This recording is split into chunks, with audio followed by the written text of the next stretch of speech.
Assalamualaikum sahabat Nijos Channel. Salam sejahtera untuk kita semua. Semoga sahabat sehat-sehat saja. Amin. Kali ini kami mengajak sahabat untuk mendengarkan kajian Islami rutin Senin pagi. Penyelenggaranya adalah DKM Masjid Jami Al-Ikhwan, Komplek Hankam Kelapa II, Depok. Penceramahnya adalah Ustadz Muhammad Azam Shidki LC-MSI, anggota DPRD Kota Depok. Adapun topiknya, Tafsir Al-Quran, Surah Ar-Rum ayat 17 sampai dengan 19. Oleh karena itu, marilah kita simak apa yang akan disampaikan. Semoga dapat menambah ilmu dan wawasan keislaman kita semua. Jangan lupa subscribe, like, share, komen dan nyalakan lonceng notifikasinya. Assalamualaikum warahmatullahi wabarakatuh.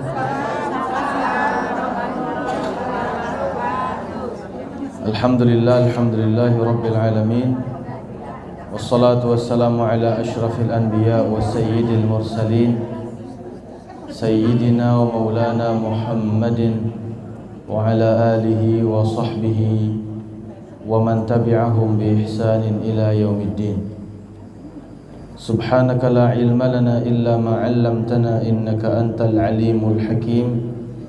La ilaha illa anta subhanaka inna kunna minadh dhalimin. Subhanaka la ilma lana illa ma 'allamtana innaka antal alimul hakim. La ilaha illa anta subhanaka inna kunna minadh dhalimin.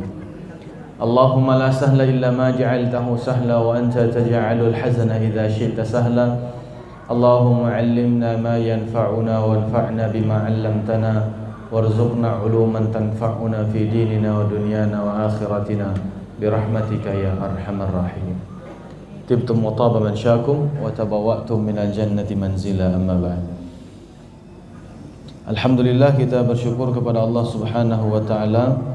Salawat dan salam kita hadiahkan kepada suri tauladan kita, Nabiullah Muhammad sallallahu alaihi wasallam. Sehat Bu? Alhamdulillah. Luar biasa. Masya Allah. Allah. Alhamdulillah. Ya. Pada bulan lalu kita bahas surat Ar-Rum. Masih ingat? Zikirnya apa? Dibaca pagi dan petang. Apa zikirnya? Fasubhanallahi hina tumsuna wa hina tusbihun wa lahul hamdu fis samawati wal ardi wa 'ashiyyan wa hina tuzhirun. Itu ya. Nah, sekarang kita lanjut ayat 19-nya ini.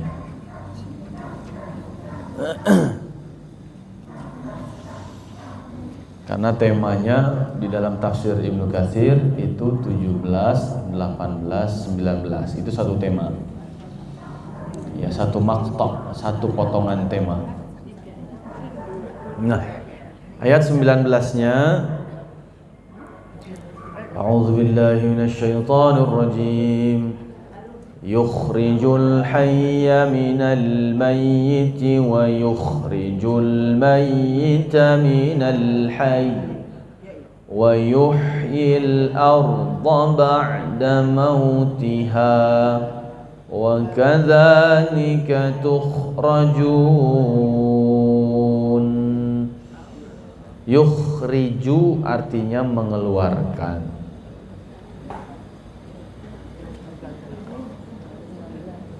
Namanya mengeluarkan berarti dari dalam keluar. Apa yang Allah keluarkan adalah Al-Hayya. Siapapun yang hidup selain Allah. Minal mayyiti, dari sebelumnya dia jadi mayyit, mati. Wa yukhrijul mayyita minal hayyi, dan dia juga yang selalu mengeluarkan yang mati dari sebelumnya hidup. Wa yuhyil arda, dan dia yang selalu menghidupkan bumi ba'da mautiha, setelah kematiannya. Wa kadzalika tukhrajun, dan demikianlah kalian akan selalu dikeluarkan. Ini kalau baca terjemahannya doang bingung kita ini, ya kan? Dikeluarkan ini maksudnya apa? Bumi itu mati bagaimana gitu ya. Nah, poin pertama ini, ayat ini menjelaskan sebuah alur perjalanan, bahwa semua alur perjalanan kita Allah sebut dengan dialah Allah yang mengeluarkan. Allah tidak mengatakan dialah Allah yang memasukkan, tetapi semuanya adalah mengeluarkan. Dari mulai falyanzuril insanu mimma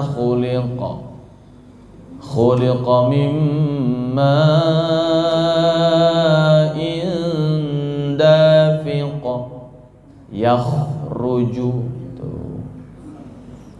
Dari mulai air sperma itu keluar, jadi dikeluarkan. Dikeluarkannya kemana? Kemudian ke dalam rahim. Di situ ada kehidupan. Dari kehidupan di rahim dikeluarkan kemana? Ke dunia.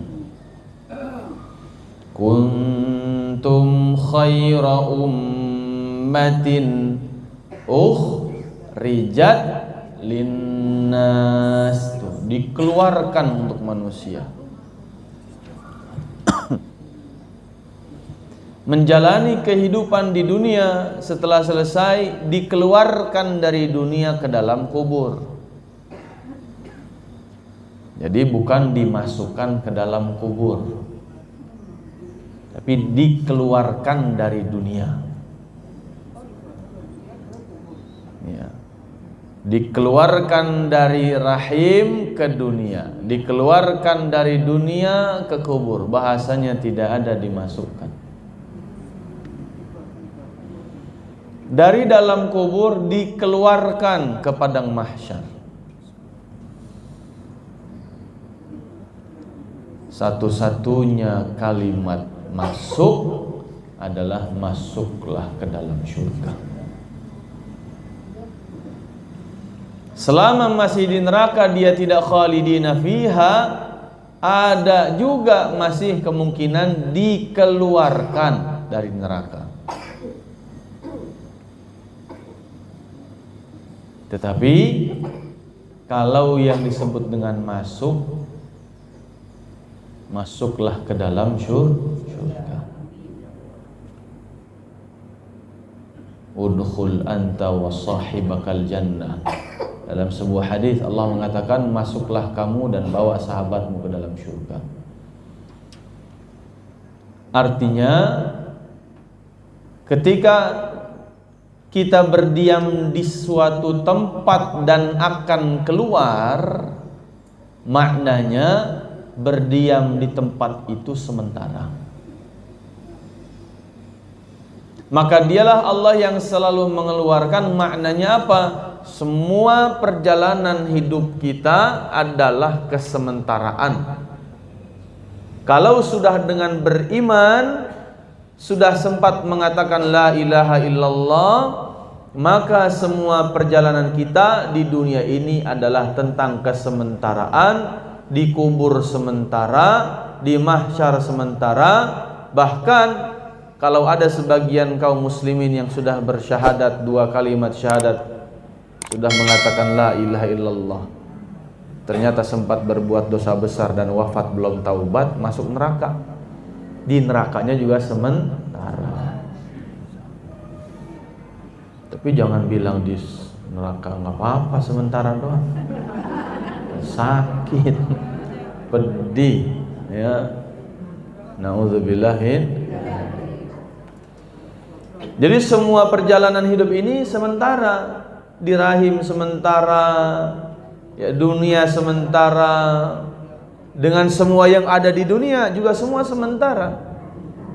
Kalau dikasih sama Allah sakit sementara, sehat sementara, untung usaha sementara, rugi sementara, sulit sementara, mudah sementara, senyum sementara, nangis sementara. Hah? Kalau kata suaminya mah selamanya. Ya, fisik semua sementara. Sehatnya mata kita bisa ngelihat tanpa kacamata sementara. Ya, telinga kita sementara bisa dengar jernihnya gitu ya. Mungkin saya pernah cerita ada satu orang Pak RW yang curhat, saya harus nanggepin engkong saya bagaimana ya, katanya. Umur udah 80 tahun, saya serba salah aja katanya. Engkong saya ngomong, saya tanggepin lembut, dibilang, lu ngapa kagak nanggepin gua lu, katanya. Gua ngomong diem aja lu, begitu. Orang Betawi. Giliran dia ngomong saya tanggepin nadanya keras dikit, dia malah marah, ngapa lu bentak gua sekarang lu, katanya begitu. Jadi lembut dibilang kagak nanggep, ninggiin dianggap nereakin bentak. Yuk sabar aja lah Pak RW, saya bilang begitu. Namanya juga orang tua, ya. Daya ingat kita kuat sementara, semua sementara. Nah, karena hidup semua tentang kesementaraan, maka tugas kita hanya menjalani yang sedang berjalan dan menyikapi tentang semua yang sedang berlangsung. Kita sedang di dunia, sikapi dunia dengan sebaik-baiknya. Yang sedang sedih, sikapi sedih dengan sebaik-baiknya. Yang dikasih sama Allah kelapangan, sikapi kelapangan dengan sebaik-baiknya. Karena semua sementara kok. Ya. Makanya Nabi mengatakan igtanim khamsan qabla khamsin. Manfaatkan betul 5 hal sebelum datangnya 5. Ya, termasuk mudamu sebelum tua, sehat sebelum sakit, lapang sebelum sempit, terus hidup sebelum mati, terus kaya sebelum miskin. Ya, lapang lah kira, lapang rezeki sebelum berkecukupan. Ya. Nah, artinya apa? Fase itu Allah gambarkan melalui lisan Nabi SAW. Semua hari dipergilirkan, kata Allah, wa tilkal ayyam nudawiluha bainan nas. Hari demi hari itu kami pergilirkan di antara manusia. Ada yang putaran rodanya di atas, ada yang lagi ke depan, ada yang lagi di bawah, ada yang lagi di belakang, terus begitu. Tapi yang namanya sepeda kan kalau lagi dipakai ya harus dikayuh terus ya Bu ya. Mau itu ban lagi di bawah posisinya, kalau kagak dikayuh kita jatuh sendiri. Ya, terus saja kayuh. Kenapa? Karena perjalanan ini finishnya cuma masuk surga. Ya. Satu-satunya perintah Allah masuklah bagi orang beriman yang kekal, nggak ada lagi sementaranya, cuma surga, nggak ada yang lain. Nah, kemudian yang kedua adalah yukhrijul hayya. Al-hayya adalah orang hidup. Minal mayyit, yang hidup itu asalnya mati. Kemudian yang mati itu asalnya hidup. Hidup, mati, mati, hidup. Ini maksudnya apa? Kata Imam Ibnu Katsir, dalam ayat ini Allah menjelaskan kudrahnya, kuasanya untuk mendatangkan al-asya al-mutaqabilah, untuk mendatangkan dua hal yang saling paradoksal, saling berlawanan. Bagi Allah mudah saja ya menghadirkan hidup dan menghadirkan mati, sebab lawan katanya hidup ya mati. Hidup ini selalu semuanya adalah tanpa tunggal, yang tunggal hanya boleh Allah. Semua dalam hidup ini adalah ada pasangannya, ada lawannya. Wa min kulli syai'in khalaqna zawjaini la'allakum tadhakkarun. Dan segala sesuatu kami ciptakan berpasang-pasangan, ada lawannya. Ya, ada orang tinggi, lawannya kurang tinggi, ya. Kurang aja. Ada orang yang matanya belok, ada yang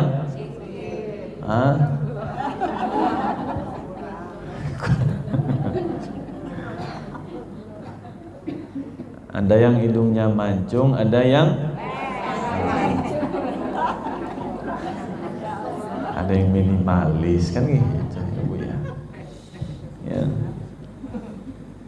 Ada laki, ada perempuan, ada siang, ada malam, ada atas, ada bawah, ada gelap, ada terang.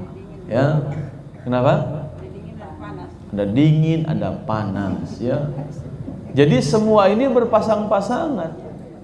Karena yang tunggal hanya qul huwallahu ahad. Ketika Allah mengatakan dialah yang mengeluarkan yang hidup dari mati, dialah Allah yang mengeluarkan yang mati dari hidup, mati hidup, hidup mati, yang hidup dari mati, yang mati dari hidup. Ini kan berlawan-lawanan. Padahal satu itu terjadi pada satu objek yang sama. Ini saya ini sekarang hidup, hidupnya saya sebelumnya mati. Ketika kemudian saya mati, berarti Allah mengeluarkan dari hidup ini menjadi mati, dari mati menjadi hidup, dari hidup menjadi mati. Terjadi pada satu orang yang sama. Jadi bagi Allah mudah Bu. Yang awalnya satu orang ini kaya jadi miskin, kaya lagi, miskin lagi, gampang. Yang awalnya nangis tiba-tiba ketawa, jadi gula Jawa bisa. Kan begitu kalau nyanyiannya ya.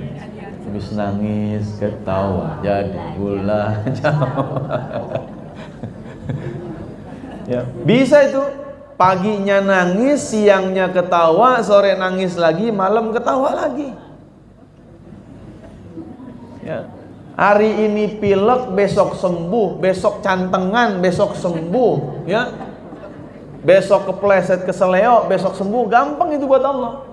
Sakit sembuh, sakit sembuh, sakit sembuh, gampang. Hari ini dagangan laku, besok balik modal, besok bangkrut, besoknya lagi balik modal, besok bangkrut, besoknya untung. Terus dalam satu objek yang sama, itu bagi Allah gampang, dibolak-balik aja udah tinggal. Matahari yang sama, dia terbit, dia terbenam, dia terbit, dia terbenam, kan gitu. Ya kan? Allah pergilirkan doang. Nah, ketika kita meyakini dan memahami ayat ini dengan tafsir seperti tadi, maka sebenarnya ketika Allah pergilirkan kita satu keadaan, jangan pernah putus asa dari rahmat Allah yang begitu amat sangat mudahnya Allah merubah keadaannya bahkan 180 derajat. Beda total. Ya. Bahkan yang dalam hitungan manusia udah nggak mungkin. Itu bagi Allah memutarnya menjadi sebaliknya sangat mungkin. Ada salah seorang jamaah tuh sakit kena stroke batang otak. Nauzubillah min dzalik. Lagi manasik umroh. Dia rencana mau berangkat umroh, manasik pertama tiba-tiba jatuh ke belakang, jedung aja. Langsung dibawa ke PON. Bukan pekan olahraga nasional ya. Disuruh olahraga malah ya. Pusat otak nasional. Ya, dibawa ke rumah sakit PON. Kemudian hasil diagnosanya adalah ini stroke batang otak. harapan hidupnya langsung ditentukan 7%. Subhanallah. Tapi subhanallah Bu, pas lagi acara manasik umroh yang kedua, beliau datang pakai kursi roda. Kaget semuanya. Ya. Kok bisa? Anaknya menjelaskan. Ya. Dia katakan ayah ini ternyata dengan izin Allah sembuh. Ternyata di otak itu ada sistem untuk yang darah tadi bocor basah diserap lagi sama otak, jadi kering lagi. Nah, itu kuasa Allah memang sudah. Ya. Memang orangnya itu, kalau kata yang lain itu 2 saja poinnya. Pertama adalah rajin silaturahim, kedua rajin sedekah. Ya. Orangnya rajin silaturahimnya. Yang kedua rajin sedekahnya. Mungkin di situ Allah balas semuanya, wallahu a'lam. Artinya apa? Yang kata manusia 7% tadi ternyata bisa berbalik. Karena sekali lagi bagi Allah gampang saja, matahari yang tiba-tiba hilang di malam hari, pagi kok muncul lagi. Kok ada lagi ya? Bulan yang tadi malam ada, sekarang kagak ada. Entar nih maghrib ada lagi dia. Padahal bulan yang sama kan? Walaupun sebutan kitanya beda-beda, bulan Juli, bulan Agustus, kan bulannya sama. Ya. Maka poin keduanya adalah, kalau poin pertama tadi apa?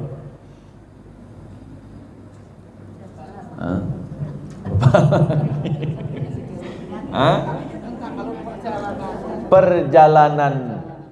Ayat ini menyampaikan tentang sebuah perjalanan kesementaraan yang akhir dari finish semuanya adalah ketika perintahnya masuklah ke dalam surga kekal selamanya.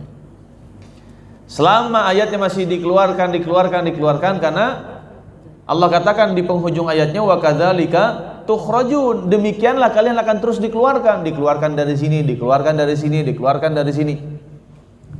dari sedih kepada bahagia, dari bahagia dikeluarkan lagi kepada sedih, terus dikeluarkan. Ya, dikeluarkan dari muda menjadi tua, dikeluarkan dari sehat menjadi sakit, dikeluarkan dari lapang menjadi sempit, dikeluarkan. Berarti simbol kesementaraan. Karena kalau sudah masuk ya menetap.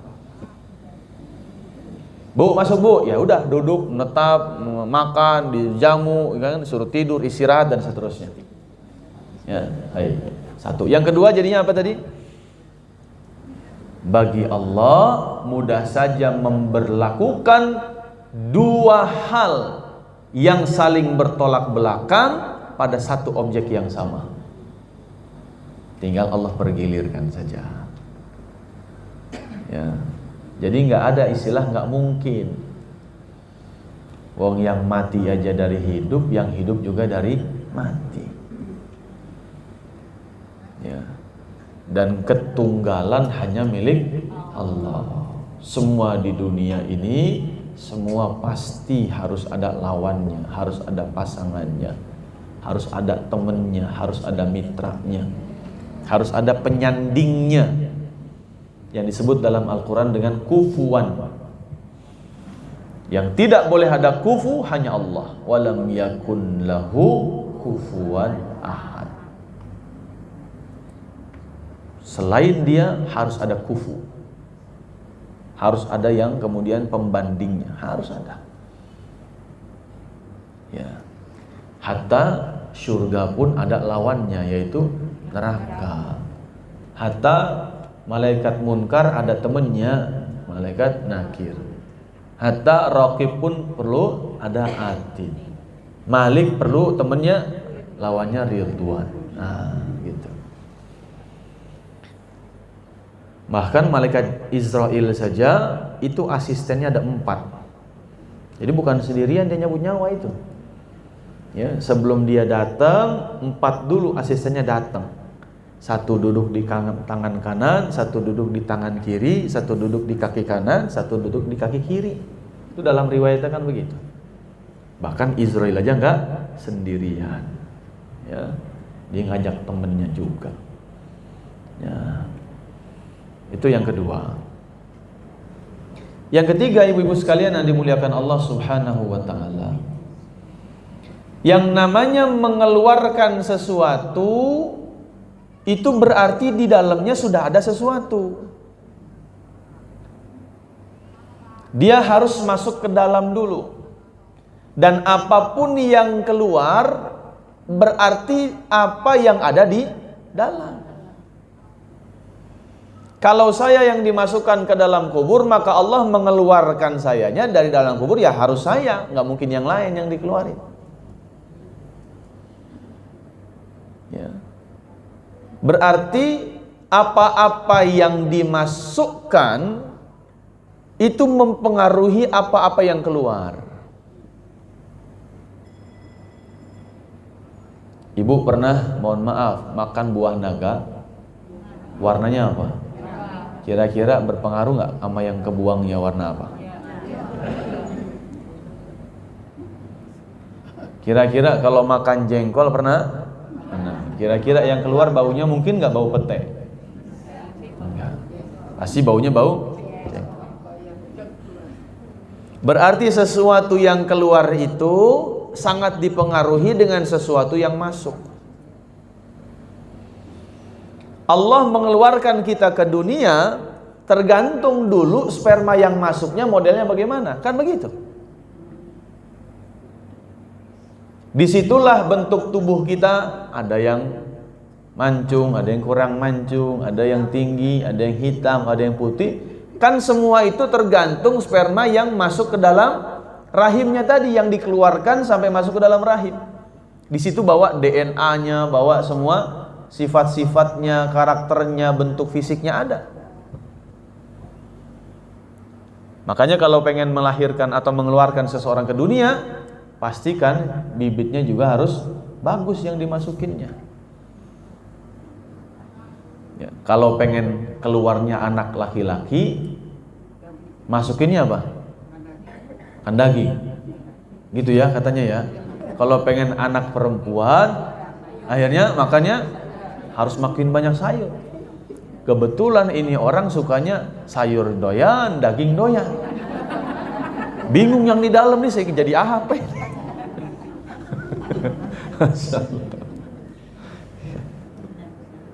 Kan begitu kata dokter ya.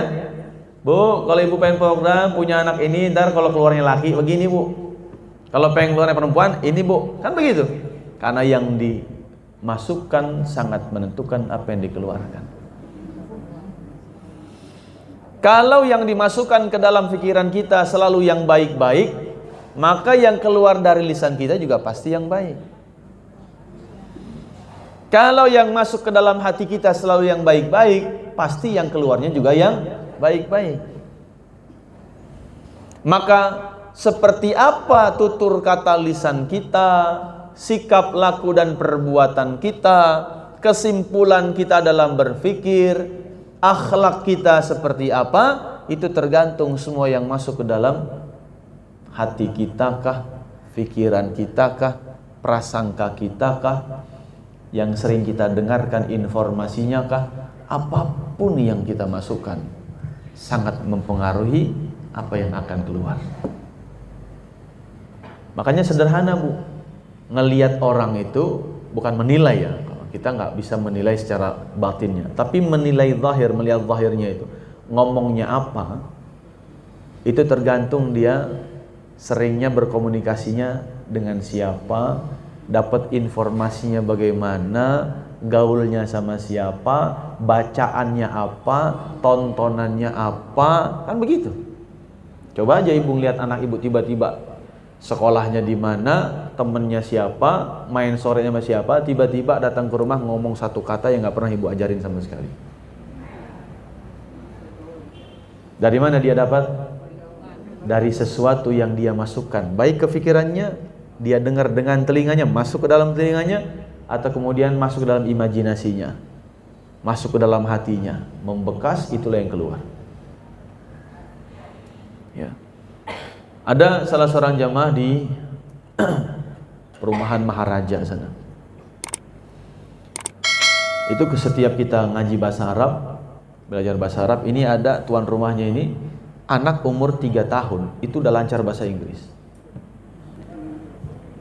Ya, lancar bahasa Inggris. Ya. Ternyata dari sejak kecil, karena emaknya ini sibuk ngaji di mana-mana, ya, datang ke rumahnya itu dari mana-mana, entah yang hari Senin pengajiannya Al-Quran, yang Selasa bahasa Arab, yang ini tajwid dan seterusnya. Tiap hari ada aja pengajian di rumahnya. Nah, biar emaknya anteng, makanya anaknya kudu dibikin anteng.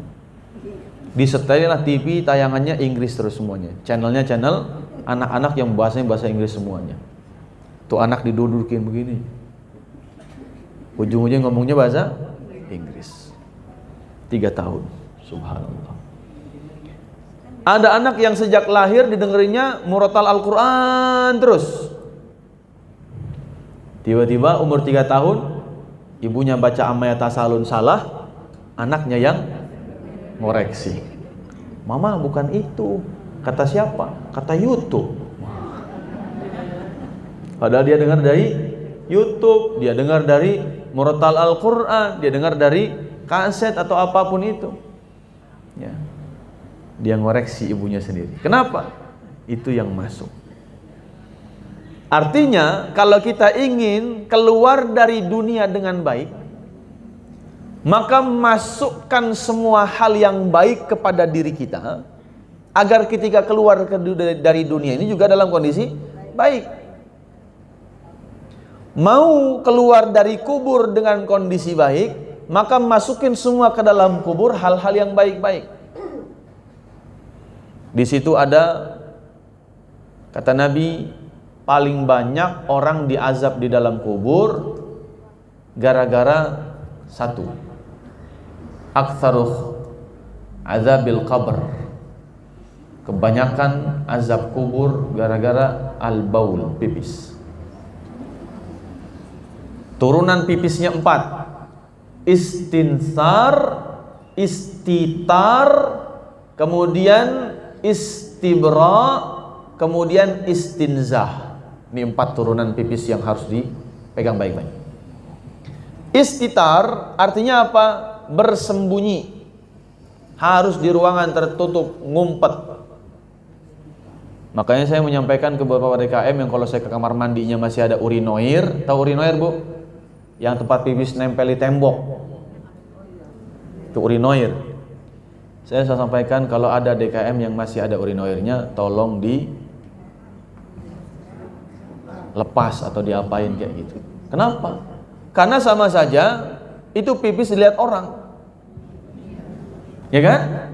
Malah kadang-kadang di WC umum sebelah-sebelahan sambil ngobrol, Bu. Ya kan? Ya. Nauzubillah, lihat-lihatan kan begitu. Tapi yang mau nggak mau itu tidak istitar, tidak bersembunyi, tidak tertutup. Satu. Nah, ini kita belum bicara tentang yang pipisnya di pohon, yang di pinggir jalan tol, yang misalnya di mana? Balik pintu mobil, ya. Atau di lubang. Bahkan tidak boleh, ada hadis khusus tentang tidak boleh pipis di pohon dan lubang. Nggak boleh. Yang kedua apa? Istibra. Istibra itu benar-benar ngosongin. Jangan kalah sama susu kental manis hingga tetes terakhir. Kan iklannya begitu. Ya. Jadi benar-benar harus sampai tetes terakhir. Istibra, kandung kemihnya harus kosong. Karena kalau nggak kosong, dia lompat dikit, dia hentak dikit bisa keluar. Ya kan? Tukang sayur lewat ketinggalan, dia kejar, bisa juga netes ntar itu. Maka harus istibra. Dengan cara apa? Dengan cara menekan bagian kandung kemihnya, bisa dengan berdehem. Nah, bisa jongkok, bisa berdehem dan seterusnya. Intinya kosongkan. Yang ketiga adalah istinsar. Benar-benar proses membasuhnya Ya, itu seperti istinja. Jadi benar-benar dibersihkan dengan tangan. Jangan disemprot pakai semprotan, serot begitu doang. Ya. Sama kayak wudu. Wudu itu ada proses tangan kita nempel. Nggak bisa kita wudu naruh kepala kita ditadahin di bawah keran doang gitu. Tangan gini-gini doang. Ini mau ngapain begini? Nge-DJ apa? Ini kan? Yang kaki tinggal diceprot-ceprot begitu doang misalnya di bawah keran. Nggak bisa. Harus ada proses pelekatan tangan dengan anggota wudunya. Yang disebut dengan tadlik. Jadi ada pemijatan, ada penyentuhan. Begitu juga istinzar. Kemudian istinzah dibersihkan. Kalau ada tisu benar-benar dikeringkan supaya tidak sampai benar-benar ada yang terciprat. Kalau kita mau aman ya buka semua busananya, kemudian biar tidak ada cipratan. Mungkin ya tembakannya tepat ke lubangnya, tapi cipratannya mana yang tahu? Ya, pas lagi nyiramnya juga jangan-jangan kaki kita kena juga, nggak pakai sendal, ya ke dalam. Kalau ada karpetnya masih mending, karpet yang hitam yang bolong-bolong tuh, yang karet ya, karet bukan karpet, karet. Itu bisa mencegah sedikit lah. Jadi benar-benar diupayakan bersih. Istitar, istinsar, istinzah, istibra. 4 nih dalam hal pipis. Pipis. Yang kedua yang mendatangkan azab kubur apa? Adalah namimah. Ya, suka ngadu domba. Nggak mesti orang Garut. Karena yang suka tukang adu domba orang Garut. Ya, itu mah domba beneran ya. Ini mah istilah. Hammazin masya'in binamim. Datang jalan kemana-mana bawa namimah ngadu domba. Kesini bilang ini, ke sono bilang ini. Berdua ribut. Ke mertuanya bilang apa, ke menantunya bilang apa. Ribut tuh mertua menantu. Ke orang tua bilang apa, ke anaknya bilang apa. Orang tua anak berantem di rumah gara-gara gurunya misalnya. Ya, pesannya nggak sama. Ya, kelompok ini bilangnya begini, ke kelompok ono bilangnya beda lagi. Akhirnya apa? Terprovokasi, berantem, adu domba.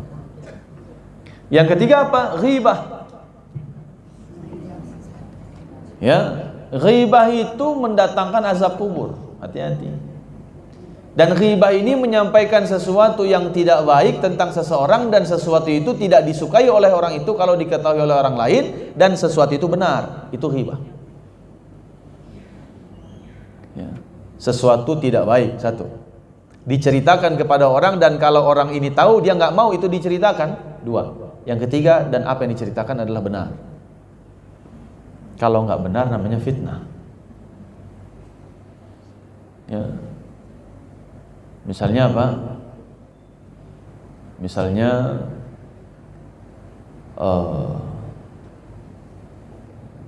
ada saudara kita yang katakanlah dia terkena pinjol. Pakai jilbab tapi pinjol, misalnya gitu ya. Misalnya. Dan orang ini nggak mau kalau dia itu kena pinjol diketahui oleh orang lain. Mungkin karena dia nggak mau minta-minta, mungkin karena dia malu, mungkin karena dia terpaksa. Dan dia tahu itu dosa, dia tahu itu nggak baik. Dia nggak mau ini tersebar kemanapun. Dan itu benar. Ketika tersebar maka kita sedang gibah. Tuh, kita jangan dekat-dekat sama dia tuh. Yang mana itu? Yang pakai ini? Kenapa? Hati-hati, kemarin baru kena pinjol dia gini. Nah, itu dah masuk gibah. Ya. Kemudian yang keempat ya, adalah man shalla salatan bi ghairi tahurin, salat tapi enggak sempurna wudunya. Tidak menggunakan air yang benar-benar mensucikan, artinya menyempurnakan wudu. Ya, kita mas salat alhamdulillah, maka pertanyaan berikutnya, sudah seperti apa wudunya? Ya tadi, kepalanya benar-benar dibasuh apa cuma taruh di bawah keran doang. Telinganya cuma digini-giniin doang apa gimana nih? Nah gitu ya. Ada cuma gini-gini doang, ada gini-gini doang nih. Ini ngapain begini? Ya. Kalau niat basuh telinga sekalian. Kalau nggak niat ya nggak usah. Ya ngapain gini-gini doang telinga? Pernah lihat gitu, Bu? Ya. Ini bab fikih wudhu ini harus dari sejak TK diajarkan dengan benar harusnya. Karena kebiasaan itu dibina dari awal. Kalau udah TK-nya bagaimana, SD-nya berubah, susahnya minta ampun. Saya baru ngalamin nih, anak saya TK-nya dapat ilmu apa, saya ajarin lagi di rumah. Enggak, kata guru TK kakak begini. Allahu Akbar, ya sudah lah. Pelan-pelan kita rubah.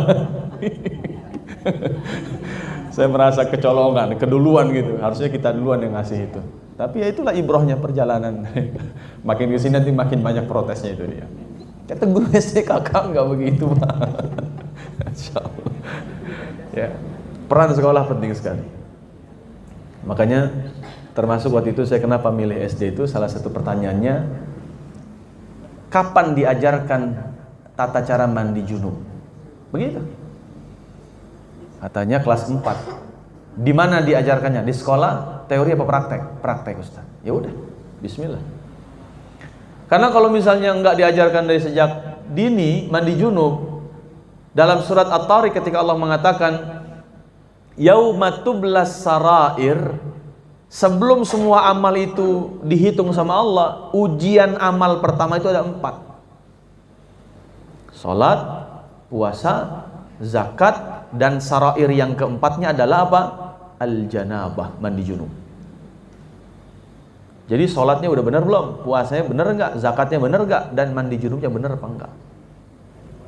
Masalahnya puasa, sholat, zakat itu masuk rukun Islam. Junub enggak masuk rukun Islam. Tapi gara-gara junubnya bermasalah, rukun Islam sholatnya bisa bermasalah. Padahal sholat amal pertama yang dihisab. Kalau wudhu bermasalah, junub bermasalah, ya sudah sholatnya bermasalah. Nah, yang keempat tadi apa? Ngerjain sholat tanpa wudhu sempurna. Yang kelima, man marra ala madlumin lam yansurhu.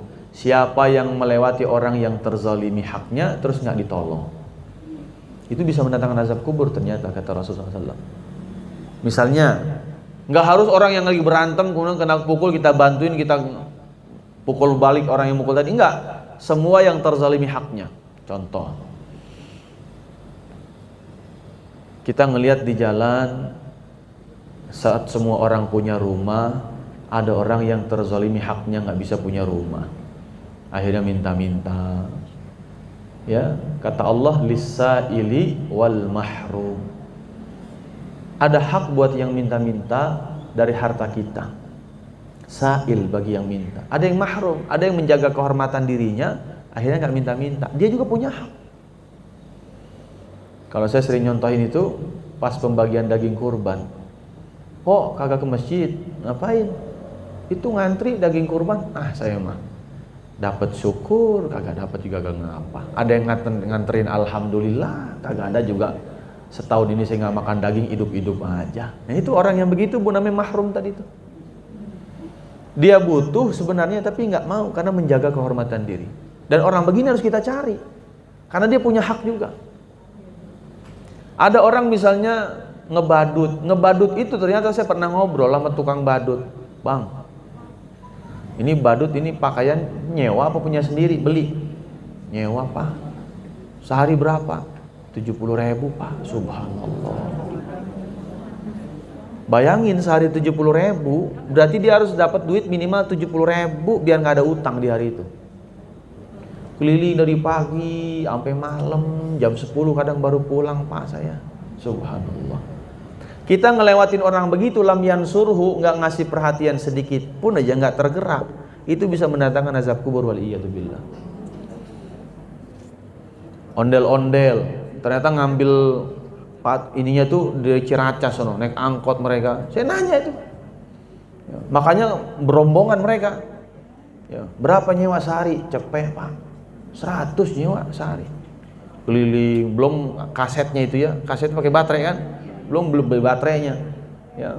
Berangkatnya kadang-kadang ondel-ondel ditaruh di atas angkot, naik angkot semua kan, belum ongkos angkotnya dari Ciracas bu, nggak dari Cibinong Citerep sana.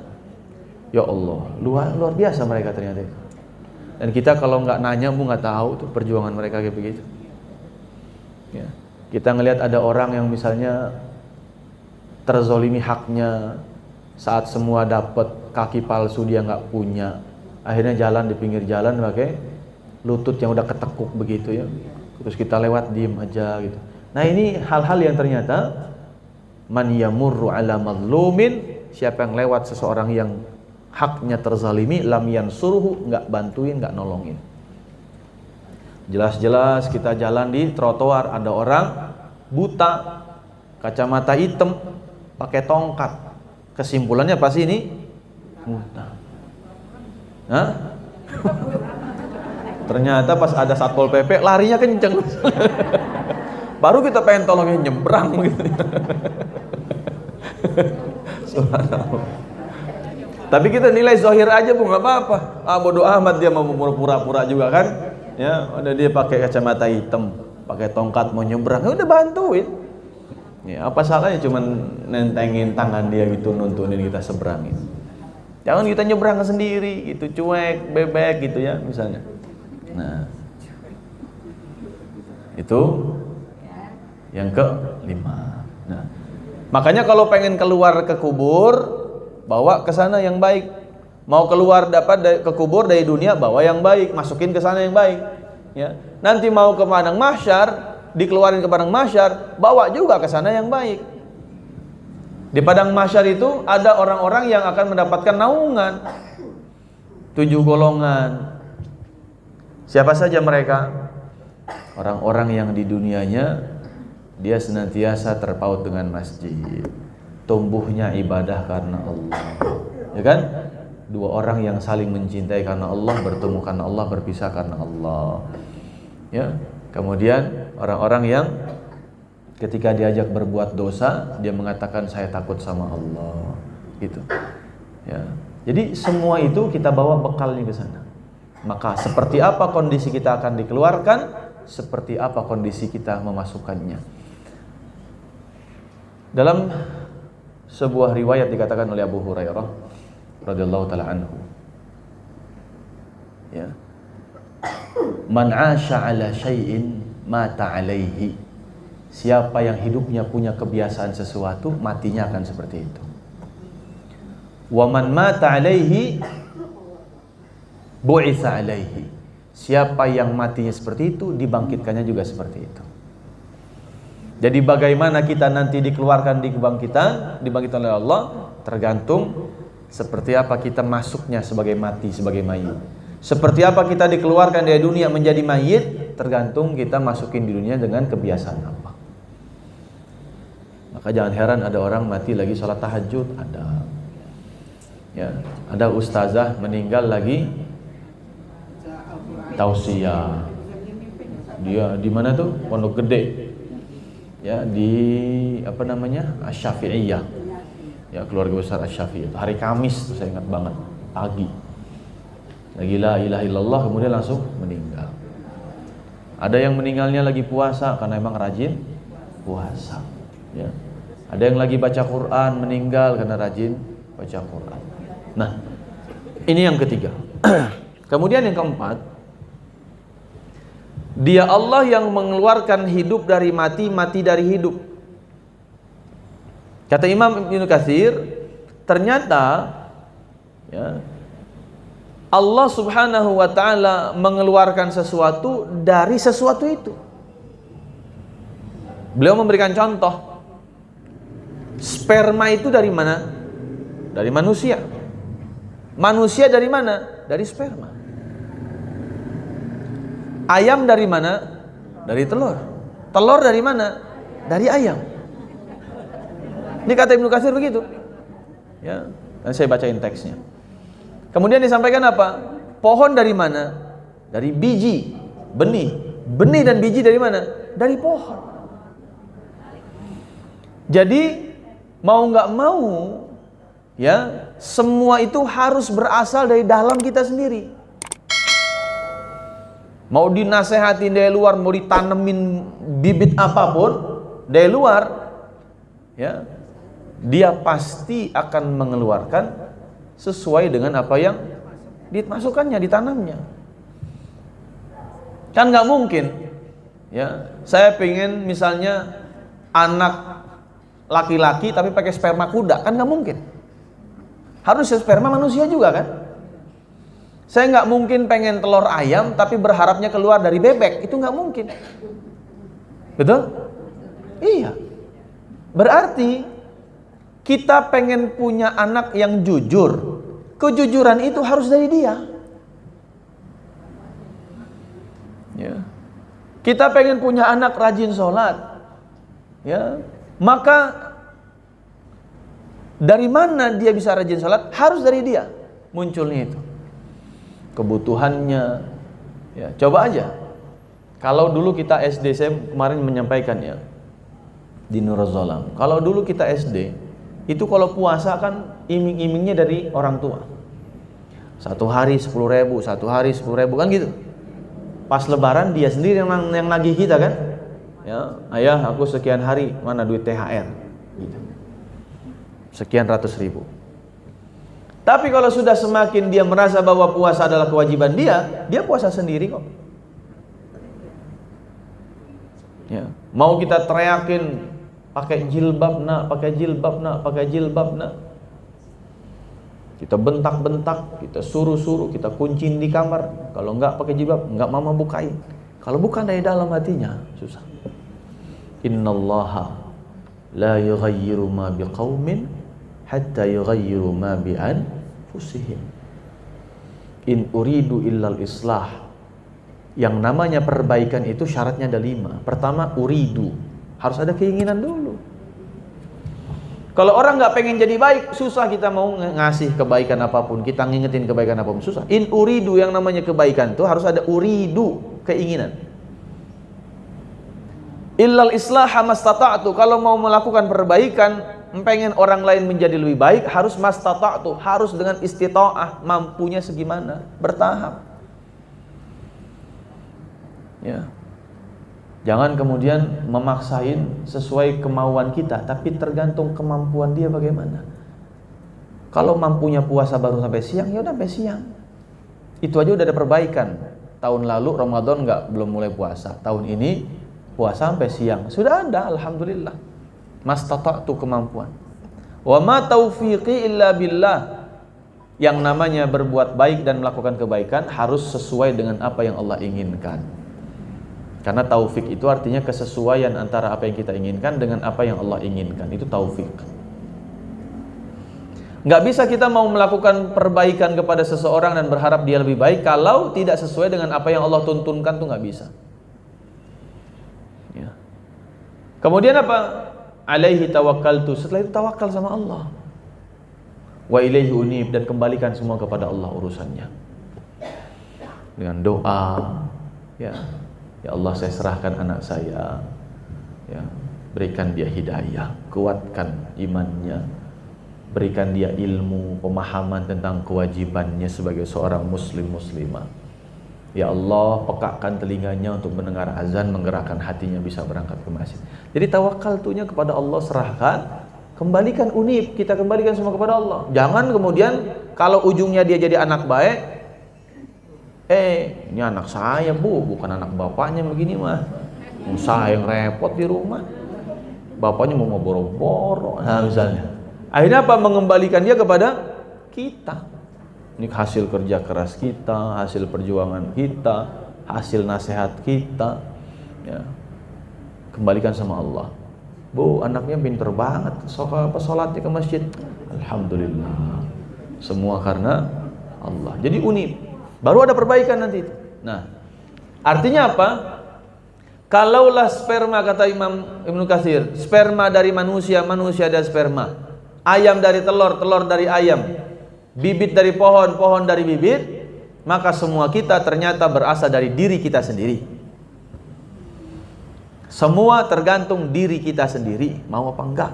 Mau masuk surga tergantung mau apa enggak. Mau bahagia tergantung mau apa? Enggak. Mau selamat tergantung mau apa enggak. Ya, mau pinter, mau bener, ya. Mau apa lagi? Ya, kalau orang Sunda itu apa? Palinter, terus bager, bener, pinter, cager, ya, sehat, baik, ya, terus pinter gitu ya. Cager, bager, pinter, ya, gitu. Sehat, baik, pinter. Nah, tapi tergantung mau nggak sehat, benar nggak Bu? Udah dinasihati sama dokter, udahlah Pak, ini kalau bisa kurang-kurangin minyaknya Pak. Keluar dari rumah sakit lapar, ngelihat abang gorengan, aduh ya Allah, baunya enak banget ini bakwannya. Kebeli lagi bakwannya. Udah dibilangin Pak, Idul Adha direm-rem Pak, direm katanya. Ya, kambing jangan katanya. Ya, akhirnya kata dia, Dok, daging kambing itu nggak naik kolesterol katanya. Salah sama Umi. Jadi ngelesnya banyak. Kalau nggak ada dari dalam itu susah Bu. Ya, susah. Ya. Udah dibilang tidur maksimal jam 10 ya Pak ya Bu ya, supaya sehat. Dibilangin jangan minum-minum lagi yang ada sodanya, pewarna, perasa, pengawet. Tetap aja. Ya. Begitu kan? Nah, berarti apa? Ayat ini mengingatkan bahwa segala sesuatu tergantung apa yang dari diri kita sendiri. Mau jujur dari diri kita, mau jadi orang amanah dari diri kita. Ya, dorongan paling kuat ada dari dalam. Kan? Ya. Yang mana? Yang tadi di ayat At-Tariq. Yang mana? Yang yaumatu belas sarair. Yang bahwa apa yang itu tergantung diri kita sendiri maunya. Ini tafsir dari tadi yang ayat 19 ini. Ya, karena ya sperma itu dari manusia, manusia dari sperma. Nih, saya bacain teksnya Imam Ibnu Katsir. Kata Ibnu Katsir, ikhrajun nabat minal habbi wal habbi minan nabat. Hab artinya biji, nabat tumbuhan. Tumbuhan itu dari biji, biji dari tumbuhan. Wal bait minan dajjaj, wad dajjaj minal bait. Bait itu telur, dajjaj ayam. Telur dari ayam, ayam dari telur. Wal insan minan nutfah, wan nutfah minal insan. Insan manusia, nutfah sperma. Manusia dari sperma, sperma dari manusia. Wal mu'min minal kafir, wal kafir minal mu'min. Nah, itu penutupnya kata beliau. Begitu juga orang beriman itu sebelumnya dia kafir, orang kafir sebelum beriman. Tapi yang beriman dan kafir ya dari dalamnya, tergantung. Ya. Di dalamnya lah yang menjadikan dia beriman, di dalamnya yang menjadikan dia kafir. Di dalam manusialah yang menjadikan ada sperma, kemudian di dalam ayamlah menjadikan ada telur, begitu.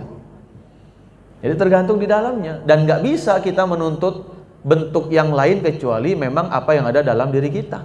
Tadi saya katakan, kita berharap telurnya telur ayam, tapi dari perut bebek nggak bisa, ya kan? Berharap spermanya punya orang bentuk orangnya kayak orang lain, tapi sperma kita nggak bisa. Ya, maka membentuk sesuatu itu, menghasilkan sesuatu itu ternyata dari apa yang ada di dalam diri kita sendiri. Ini poin yang keempat. Kemudian yang terakhir, yuhyil arda ba'da mautiha. Allah lah yang selalu menghidupkan bumi dari kematiannya. Bumi itu mati, Allah sebut di banyak ayat. Tetapi semua istilah mati itu beraneka ragam. Allah bilang kering, tandus, gersang, itu semua menyimbolkan bumi itu mati. Dan yang menghidupkan bumi dari mati menjadi hidup adalah apa? Allah menurunkan air. Waja'alna minal ma' kulla syai'in hayyin. Kami jadikan dari air itu segala sesuatu yang hidup. Jadi yang menghidupkan sesuatu adalah air. Makanya kita hidup di dunia ini dari awalnya adalah air. Nanti proses dibangkitkan di padang mahsyar pun Allah turunkan air hujan. Ya. Berarti yang menghidupkan kita di dunia ini juga adalah air. 7 hari nggak makan dengan 7 hari nggak minum, kekuatan mana, Bu? Udah ya?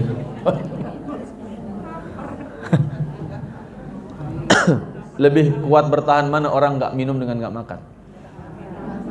Nggak makan, nggak minum bisa dehidrasi.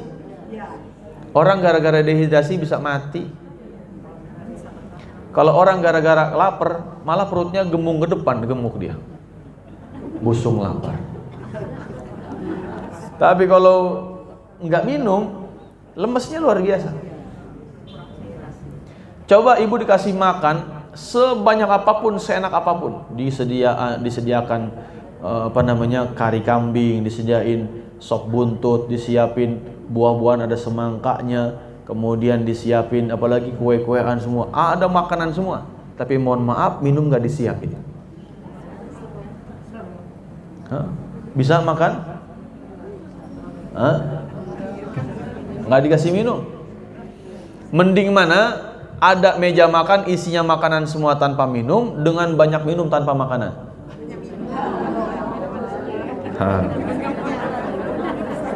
Kalau suruh pilih nih, ada 2 meja, yang sini ambil, ini nggak boleh, ini diambil, ini nggak boleh. Ini makanan semua nggak ada minuman, tapi ini minuman semua nggak ada makanan. Milih mana, Bu? Kalau saya ngambil minum, makanan saya bungkus, kan nggak dimakan.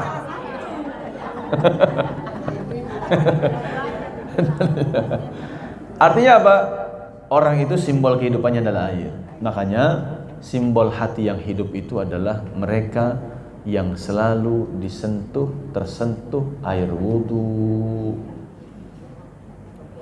Mau hati bersih, mau hati hidup, nggak kering, tes dulu, cek sejauh mana kesentuh air wudunya. Sebab semua yang keluar omongan kasar, suuzon, gampang marah-marah, ini kan sesuatu yang keluar. Kenapa? Jangan-jangan ada sesuatu yang masuk. Yang masuk ini membuat si tanah kering. Ketika tanah kering, maka nggak bisa menumbuhkan apapun. Nggak bisa menumbuhkan pohon. Yang pohon itu punya buah, buahnya bisa dimanfaatkan oleh orang lain.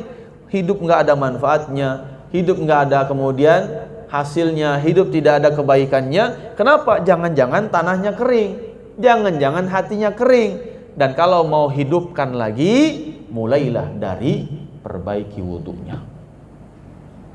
perbaiki mandi janabahnya. Lihat, Bu, semua kitab fikih selalu dimulai dengan toharoh. Dan toharoh itu fisik dan non fisik. Fisiknya adalah dengan wudu dan dengan janabah. Itu fisiknya, bersih badannya. Non fisiknya apa? Toharoh batinnya dengan keikhlasan, dengan kemudian keridhaan, dengan tawakal. Itu toharoh batin kita, hati kita, dengan husnudzan, dengan syukur, dengan sabar, dengan pemaaf, dengan qanaah. Itu semua kita bersihkan hatinya. Zahirnya adalah bersihkan badan kita dengan sempurna wudu, sempurna janabah. Baru kita bicara fikih berikutnya adalah babnya tentang apa kalau dalam fikih? Salat. Jadi bersihkan di awal. Ya. Baru kita bisa hidup hatinya. Kalau hati sudah hidup, bisa ditanamin apapun enak. Tanah bersih, tanah gembur, ditanamin apapun enak. Dia bisa menumbuhkan. Tapi sebagus apapun bibit, kalau tanahnya nggak baik untuk ditanam, ya nggak bisa menumbuhkan apa-apa. Ya, jadi ini makna ayat 19 surat Ar-Rum.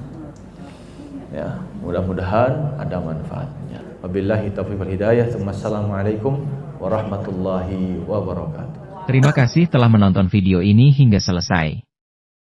Jika video ini bermanfaat, jangan lupa like, share, dan subscribe untuk konten religi lainnya. Sampai jumpa di video berikutnya. Tetap jaga kesehatan. Wassalamualaikum warahmatullahi wabarakatuh.